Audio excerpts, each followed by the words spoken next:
My boyfriend said my laugh makes him angry, told me I don't add value to his life, went cold and distant for days, cried and begged to stay when I confronted him, and now he's back to acting like I annoy him. I am 23 female and my boyfriend is 25 male. I don't think my boyfriend likes me. Not in a loud, obvious way where anyone looking from the outside would immediately say, "Yeah, that man hates you." It's more subtle than that. It's in the small comments, the shifts in energy, the moments that seem insignificant on their own, but start to pile up over time.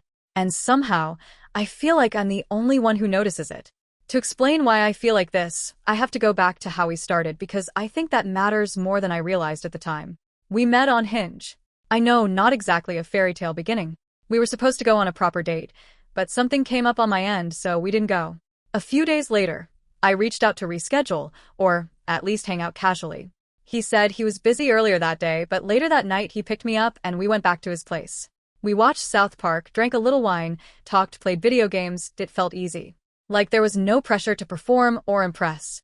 And then we slept together. That wasn't something I normally do. I'm not the type to sleep with someone the first time I meet them, especially not without a real date first.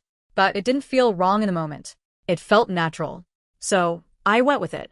The next morning, nothing was really said about it. We had breakfast, kept things light, and he took me home. No awkwardness, but also no conversation about what it meant. After that, we stayed in touch. We talked, hung out occasionally, and had sex here and there, but it wasn't a relationship. It was more like a situationship that leaned heavily into friendship. Eventually, we both started seeing other people, and over time, we just stopped talking completely for about a year. Then one day, we ran into each other again in public. It was surprisingly easy to fall back into talking. Like no time had passed. We started hanging out again, and naturally the physical side came back too. But this time, something was different. It wasn't just casual anymore. We started spending more time together outside of just hooking up. We met each other's friends, started showing up for birthdays, holidays, even family gatherings. We spent Christmas and Valentine's Day together. It slowly became something real without either of us formally labeling it right away. And I loved it. He was consistent. That's what stood out the most to me. He texted me every day, called me after work, checked in to see if I had eaten. He made time for me in a way that felt intentional. He was funny, thoughtful, affectionate. I felt wanted, chosen. For the first time in a while, I felt secure. Then about a month ago, something shifted. It wasn't a big fight or a clear turning point. It was just one moment that stuck with me in a way I couldn't ignore. I had invited him over for dinner. I was in my kitchen, cooking, watching TikToks, laughing to myself like I normally do. I was comfortable in my own space, just being me. When I finished cooking, I made our plates and we sat down to eat. Out of nowhere, he said, "Sometimes I hate your laugh. It makes me angry and irritated." I didn't even know how to process that. It wasn't said as a joke. There was no smile, no teasing tone. Just a blunt statement. I kind of laughed again, awkwardly, and said, "Okay, I don't know what I'm supposed to do with that." And he just said he was being honest. That was it. No apology. No softening. Just honesty, apparently. I tried to brush it off, but it stayed with me. It made me feel small in a way I couldn't quite explain. Like something about me, something natural and unfiltered, annoyed him to the point of anger. A few weeks after that, he asked me to retwist his hair. He has a lot of locks, and it's not a quick or easy process. I'm not a professional, but I've been learning how to do it for him. It takes time, hours, sometimes days, but I do it because I care about him. So he came over late Friday night and I started working on it. That whole weekend felt normal again. He was affectionate, touching me, kissing me, joking around. We were laughing, smoking, just enjoying each other's presence. It felt like how things used to be before that weird comment at dinner. I spent hours working on his hair, Friday night, most of Saturday, and into Sunday morning. It was exhausting, but I didn't mind. When I finally finished, I made breakfast, we ate together, hung out for a bit, and then he left. And then nothing. Monday came, and I didn't hear from him at all. That might not seem like a big deal, but for him, it was unusual. He's always been consistent. He texts around the same time every day, calls after work, checks in. That routine is something I've come to expect from him. So when my phone stayed silent all day, it didn't feel normal. I try to tell myself not to overthink it. Maybe he was busy. Maybe work was stressful. Maybe he just needed space. But deep down, I felt it. Tuesday comes, and it's the same thing. Silence. No good morning text, no check-in, no call after work. Nothing. That's when I finally decide to reach out first. I text him something simple, just asking how he's doing. He responds, but it's off. Short. Dry. No warmth, no follow-up questions, no real engagement. It feels like I'm talking to someone who doesn't want to be talking to me. I don't say anything about it, but I definitely take note. Wednesday comes, and nothing improves. He's still responding, but barely. It feels forced, like he's replying out of obligation rather than actually wanting to talk. There's no effort to continue the conversation, no curiosity about me, no, how was your day, or anything like that. Just flat responses. One-word answers. It feels disconnected in a way I've never felt with him before. And what makes it worse is that this is so out of character for him. This is a man who used to come over all the time. Like, consistently. He would go home after work, shower, and then come to my place and stay the night. Sundays were our thing. We'd watch new episodes of our shows together, laugh, talk about them after, just enjoy each other's company. It wasn't even something we had to plan anymore. It was routine. It had been like that for over 8 months. So by Thursday, I'm feeling unsettled. I don't like this weird distance, and I don't understand where it's coming from. I decide to try to bring things back to normal. I text him and ask if he wants to come over and watch our show, like we usually do. He says yes. I feel a little relieved. I'm thinking, okay, maybe he's just been going through something. Maybe this is our way back to normal. But when he gets there, something feels off immediately. He doesn't hug me, doesn't kiss me, doesn't even really acknowledge me in that way. He just kind of walks past me, puts his stuff in the fridge, and heads to my room. I try not to react, but I notice it. Then I notice something else. He's wearing a bonnet and has pajama pants on under his sweats. That gives me a little bit of comfort, because to me, that means he planned on staying. Like, okay, maybe I was overthinking. Maybe he just needed a couple of days, and now we're getting back into our rhythm. I put the show on, thinking it'll give us something to talk about, something to ease the tension. But the tension doesn't go away. It's awkward. Like, painfully awkward. He's sitting on the edge of the bed, I'm sitting near the headboard, and there's this huge space between us. Not just physically, but emotionally too. It feels like we're strangers sitting in the same room. I try to ignore it because I start convincing myself that maybe it's all in my head. I know I can overthink sometimes, so I'm trying not to jump to conclusions. The episode ends, and I notice his legs start bouncing. That anxious, restless movement. I know him well enough to recognize that. I can read him. And in that moment, I know he's about to leave. I don't say anything at first, because I'm still holding on to the idea that maybe I'm wrong. Maybe I'm overthinking again. But then he starts gathering his things. And he says he's going to go. I finally ask him why. And he says, I never had any intention of staying. That doesn't make sense. Not when he showed up in pajamas and a bonnet. Not when this has been our routine for months. So I ask him what's going on. Like, really, what is going on? And he just says, there's nothing going on. I just want to be in my own house. That answer doesn't sit right with me at all. Because this is the same man who used to go out of his way to be at my house. The same man who made this routine with me. And now suddenly, he just doesn't want to be there? He leaves, and I'm just sitting there feeling confused and honestly a little hurt.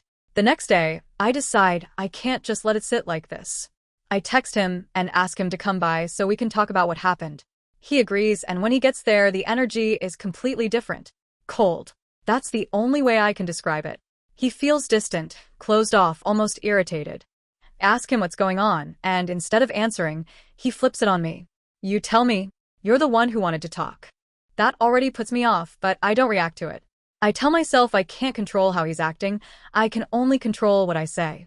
So I move forward. I tell him what I've been feeling, that there's a disconnect, that something shifted, and I don't understand what or when, because we were literally just fine. And then he says, it just got hard. That confuses me immediately, because I'm in the same relationship and I don't feel that way. So I ask him what he means. He says the relationship got hard. Again, I ask him to explain because that's vague and honestly doesn't make sense to me. Then he says something that really sticks with me. He says sometimes he doesn't know if I fit into his life, because we don't like the same things. I ask him what he means by that, and he brings up video games. He says it's not fun playing video games with me because I don't know how to play, and he doesn't like teaching me. He says it feels like a chore and that anybody else on the planet could pick up a controller and know what they're doing. That hurt. A lot. Because I just started playing video games last year, and the only reason I started was because of him. I wanted to share something he enjoyed. I even went out and bought my own PlayStation so I could get better and actually participate in something he loves. And now I'm being told that trying is a burden. Then he says something else, that he doesn't feel like I add value to his life. That one really hit. Because I'm sitting there thinking, what do you mean I don't add value? So I ask him to explain. He says he does a lot for me, but when I ask him to name what exactly, he can't really give clear examples.